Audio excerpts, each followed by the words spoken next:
Bienvenue à cette discussion.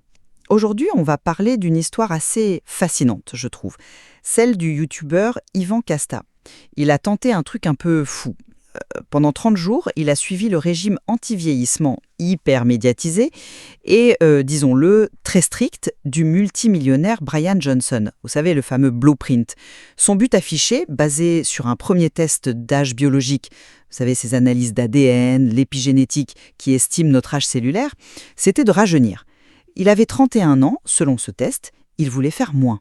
Bon, sauf que, voilà, après un mois d'efforts, vraiment intense, le résultat final du test a été 33 ans.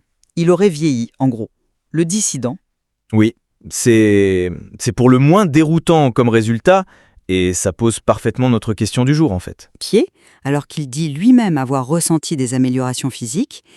Est-ce que ça vient sérieusement remettre en cause la fiabilité de ces tests d'âge biologique? Est-ce que c'est vraiment un bon outil pour mesurer le vieillissement ou l'efficacité des stratégies anti-âge? Ou alors, est-ce que cette expérience, au fond, elle montre surtout les difficultés énormes et les limites quand on essaye de copier sur trop peu de temps et sans les mêmes moyens financiers, sans le même encadrement, un protocole aussi extrême que Blueprint? Alors, de mon côté, je vais plutôt défendre l'idée que cette expérience, justement, à cause de ces contradictions, elle jette un doute légitime et important sur la fiabilité de ces tests d'âge biologique actuels, surtout quand on les utilise comme ça, de manière isolée et sur une courte période. On devrait peut-être rester sur des marqueurs de santé plus classiques, plus observables, quoi. Le dissident, et moi je vais soutenir que le test, il est sûrement expérimental comme tous ces outils récents, mais il n'est pas forcément à jeter. Ce résultat de 33 ans, il pourrait en fait être une photo assez juste de la situation. C'est peut-être l'échec de l'intervention telle qu'elle a été faite par Ivan. 30 jours c'est court, il a eu des difficultés claires, il n'a pas suivi le protocole à la perfection, tout ça plus le fait qu'il n'avait pas les ressources de Johnson, ça pourrait bien expliquer ce chiffre. Ce qui me frappe le plus, et je pense que c'est ça qui interpelle, c'est vraiment ce décalage énorme entre le chiffre froid du test et ce que raconte Ivan, son vécu. Il décrit des bénéfices très nets, très concrets. Sa peau, ses cheveux sont plus doux. Bon, il prenait du collagène, ça peut jouer, d'accord. Et surtout, comment que ces douleurs au dos, qui étaient chroniques apparemment, elles ont disparu grâce au sport quotidien du protocole. Il le dit lui-même. Il a perdu de la graisse, il le voit, même s'il n'a pas pris beaucoup de muscles. Sa fréquence cardiaque au repos, ça, c'est un marqueur de santé cardiovasculaire assez standard, elle a baissé. Il a retrouvé l'envie de faire de l'escalade, un truc qu'il aime. Et puis il y a même ce côté un peu psychologique, cette espèce de conclusion qu'il tire après l'expérience, profite de ta vie. Alors comment on peut concilier tout ça? Des améliorations qu'on peut mesurer et d'autres qu'il ressent avec un test qui te dit « Désolé, t'as vieilli de 2 ans en 1 mois ». Yvan lui-même, d'ailleurs, il est prudent, il dit que ces tests ADN sont expérimentaux. Pour moi, cette contradiction, elle montre clairement les limites de vouloir résumer la santé, le vieillissement, à un seul chiffre, surtout sur 30 jours. Ça remet vraiment en cause la pertinence du test comme seul juge, quoi. Le dissident ? Oui, je comprends tout à fait pourquoi ce contraste interpelle. C'est contre-intuitif, c'est sûr, mais je propose une autre grille de lecture. Faut pas jeter le bébé avec l'eau du bain trop vite. Ce test d'âge biologique, basé sur l'épigénétique, ces fameuses marques chimiques sur l'ADN qui évoluent avec l'âge, le mode de vie, etc., il pourrait justement capturer autre chose. L'expérience d'Ivan, comme il la raconte, elle a été incroyablement dure. 30 jours, c'est rien du tout par rapport à l'engagement de Johnson, qui est permanent. Ivan parle de fatigue constante, écrasante, physique et mentale. Il avoue qu'au début, il avait tout le temps faim parce qu'il s'était planté dans les dosages de ses repas. Ses problèmes de sommeil qu'il avait déjà, ça s'est pas arrangé, au contraire, alors que le but, c'était d'optimiser ça aussi. Et puis, il y a le stress, c'est indéniable. Une discipline de fer comme ça, une bouffe répétitive, pas très fun, on va dire. Et surtout, il était seul. Il n'avait pas l'équipe de 30 médecins de Johnson, pas le suivi constant avec des IRM, des échographies, des prises de sang tous les jours, pas les technologies hors de prix pour ajuster le tir en permanence. Et l'ironie, c'est que Johnson, lui, il utilise justement ce type de test épigénétique pour dire « Regardez, je rajeunis, c'est prouvé ». Donc, mon hypothèse, c'est que le test, il n'est pas forcément faux. Il pourrait refléter un stress biologique important, un stress général du corps causé par cette tentative un peu brutale et mal calibrée. Un stress qu'aurait pu annuler, voire dépasser, les quelques bénéfices plus locaux que vous avez mentionnés.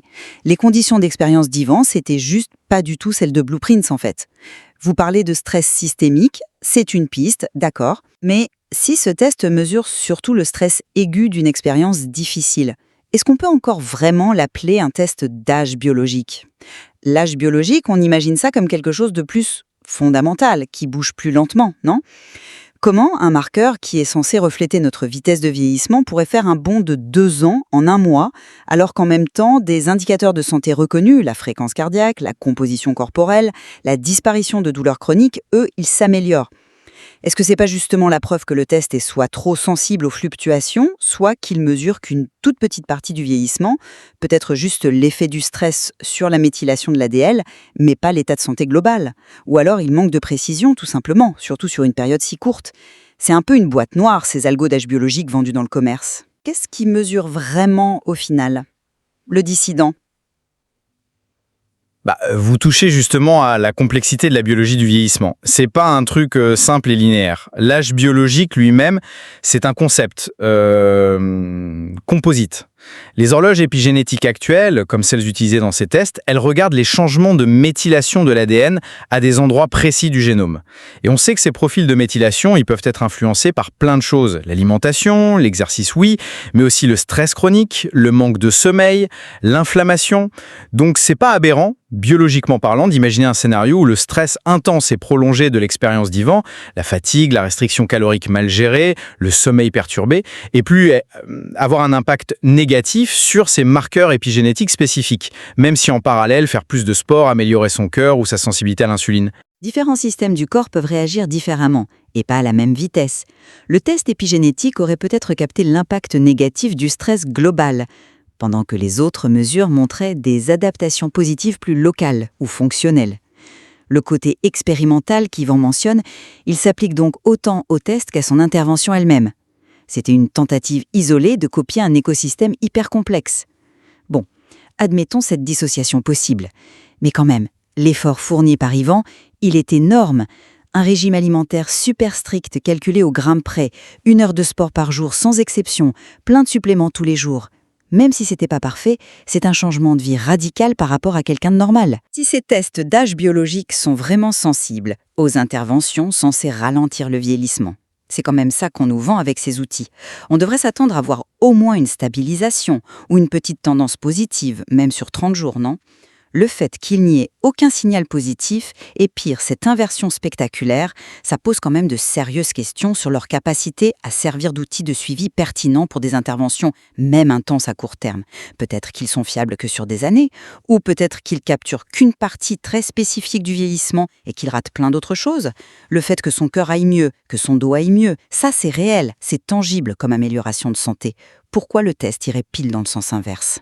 Le dissident, j'entends bien, mais il faut vraiment mesurer le fossé qu'il y a entre l'expérience d'Yvan et celle de Johnson. Yvan le dit lui-même. Ça fait 22 jours que j'ai faim le matin juste parce que je mettais pas la bonne dose. C'est quand même une erreur de base assez énorme dans un protocole qui repose sur une précision calorique et nutritionnelle extrême. Il décrit une fatigue permanente, un sommeil pas optimisé. C'est une tentative en solo, sur un mois. En face, on a Brian Johnson. C'est une démarche sur plusieurs années, des millions de dollars investis tous les ans, une équipe dédiée de 30 médecins et chercheurs, des technologies de diagnostic qui coûtent une fortune, des IRM corps entier réguliers, des échographies vasculaires, etc., des ajustements constants basés sur des dizaines et des dizaines de biomarqueurs suivis en continu. Blueprint, c'est pas juste un régime et du sport, c'est un système complet, intégré et hyper optimisé. Donc, l'échec d'Yvan à faire bouger l'aiguille de son âge épigénétique en 30 jours dans ces conditions précaires, ça prouve pas que l'aiguille est cassée. Ça prouve plutôt que pour espérer bouger cette aiguille-là, il faut sans doute déployer des moyens et une rigueur qui sont juste hors de portée du commun des mortels. L'expérience d'Yvan, c'est pas tellement une réfutation du test, c'est plutôt une démonstration par l'absurde de la difficulté extrême de l'entreprise Blueprint. Oui, votre point sur l'écart des moyens est juste, je le concède. Mais alors, revenons à la question du succès. Si on se base uniquement sur le critère de départ d'Yvan, qui était copié sur les affirmations de Johnson, faire baisser son âge biologique mesuré par le test, alors oui, c'est un échec clair. Mais est-ce que c'est la seule façon de juger Yvan ? Yvan, lui, il a l'air d'avoir retiré autre chose de l'expérience. Il a amélioré sa condition physique de manière tangible. Plus de douleur, un cœur plus efficace, une silhouette affinée. Il a retrouvé une passion, l'escalade. Il dit qu'il apprécie plus la vie simple maintenant. Ces bénéfices-là, qui touchent directement sa qualité de vie, son bien-être au quotidien, est-ce que c'est pas une forme de succès en soi? Et si oui, est-ce que ça ne rend pas le résultat négatif du test d'âge biologique, pas seulement secondaire, mais peut-être même trompeur sur l'impact global de ces 30 jours? On touche un peu à une question philosophique là. C'est quoi bien vieillir? C'est juste un chiffre sur un test ADN? Le dissident. Je suis d'accord pour dire que l'expérience a eu des effets positifs, inattendus et personnels pour Yvan. Et c'est très bien pour lui. Mais faut pas non plus réécrire l'histoire. C'était de répliquer, même un peu, l'exploit de Johnson sur le plan de l'âge biologique. Et sur ce critère précis, le résultat est négatif, c'est factuel. Et c'est très instructif en fait. Ça suggère peut-être que les aspects les plus spectaculaires du rajeunissement dont parle Johnson ne viennent pas seulement du régime parfait, du sport et des suppléments de base qu'ils vont essayer d'imiter. Ils pourraient dépendre de manière cruciale des aspects les plus extrêmes, les plus chers et parfois les plus controversés de son protocole. On sait qu'il prend des médicaments sur ordonnance, comme la metformine ou la rapamycine, qu'il a recours à des thérapies bien plus lourdes, genre des injections de plasma jeune, bon ça il l'a arrêté depuis, ou des thérapies géniques expérimentales qui coûtent des dizaines de milliers de dollars. Yvan n'a suivi que la partie visible et relativement accessible de l'iceberg Blueprint. Peut-être que sans tout cet arsenal médical et technologique, les effets sur l'horloge épigénétique sont minimes, voire négatifs si le stress prend le dessus, comme on disait. C'est une hypothèse qui se tient, cette idée que seule la version complète et extrême fonctionnerait sur ce marqueur précis. Mais même si l'expérience d'Yvan n'est pas une étude scientifique rigoureuse, c'est une expérience sur une seule personne, un N égale 1 comme on dit en recherche, elle a une valeur énorme, je trouve. Elle nous offre un témoignage rare et détaillé des défis humains concrets que pose ce genre de protocole. La fatigue mentale écrasante qu'il décrit, le sentiment d'être privé socialement, la difficulté à renoncer aux petits plaisirs, à la nourriture réconfort. Il parle du paquet de Doritos devant Netflix avec une certaine nostalgie, quoi. Tout ça, ça met en lumière la question de la faisabilité et, soyons honnêtes, de l'envie même d'adopter une telle approche pour des gens normaux qui vivent dans le monde réel. Au-delà des chiffres et des biomarqueurs, il y a une vie à vivre. Et les infos qu'Yvan partage si ouvertement là-dessus, elles sont précieuses pour tous ceux qui s'intéressent à ces modes de vie extrêmes. C'est une donnée qualitative essentielle. Le dissident. Ah oui, je reconnais l'intérêt du témoignage humain. C'est une aventure personnelle et elle est racontée de façon captivante. Mais il faut garder la tête froide sur ce qu'on peut en conclure. Une anecdote, même très bien documentée, ça remplace pas une étude contrôlée. Pour moi, cette expérience, elle sert surtout de mise en garde. Elle illustre les difficultés énormes, mais aussi les dangers potentiels d'une approche do-it-yourself, faite maison, de protocoles médicaux aussi complexes. Yvan parle d'une fatigue extrême, d'une faim tenace, d'une mauvaise humeur quasi constante et même d'une douleur inquiétante au tendon d'Achille qui l'a forcé à changer son entraînement. Essayer de copier ça tout seul, sans supervision médicale pointue, sans les bons outils de suivi et sur si peu de temps. Un programme aussi intense conçu pour être géré par une équipe d'experts, c'était une entreprise risquée en fait. Les résultats mitigés, voire négatifs sur l'âge biologique, pourraient simplement montrer que le corps d'Yvan a été poussé au-delà de ses capacités d'adaptation dans ces conditions imparfaites. Bon, pour conclure, on a donc exploré deux interprétations principales de cette expérience d'Yvan Casta, qui est pour le moins déconcertante. D'un côté, ma lecture tord.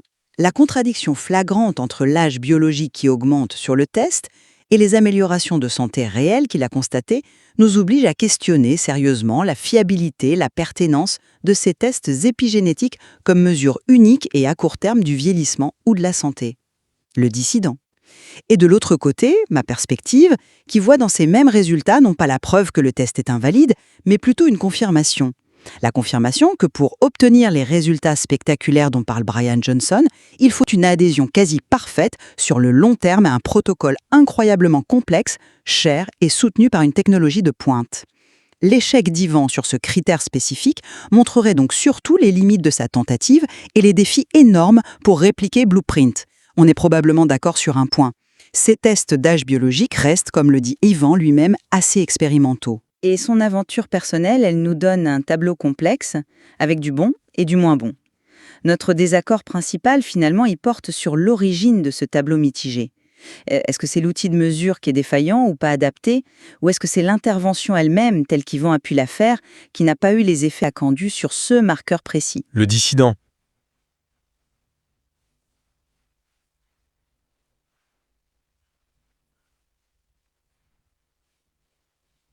Exactement. Et ça souligne très bien à quel point c'est compliqué de mesurer le vieillissement.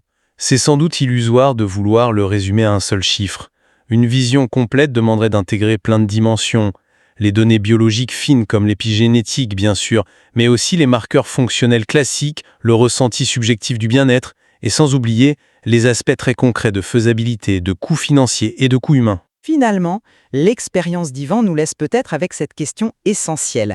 Est-ce qu'il faut revoir nos outils pour mesurer le vieillissement ou simplement accepter que certains objectifs ne peuvent être atteints que par une expédition avec des moyens et une discipline démesurés? Le récit d'Yvan offre en tout cas une matière riche pour que chacun puisse continuer à réfléchir à ces questions.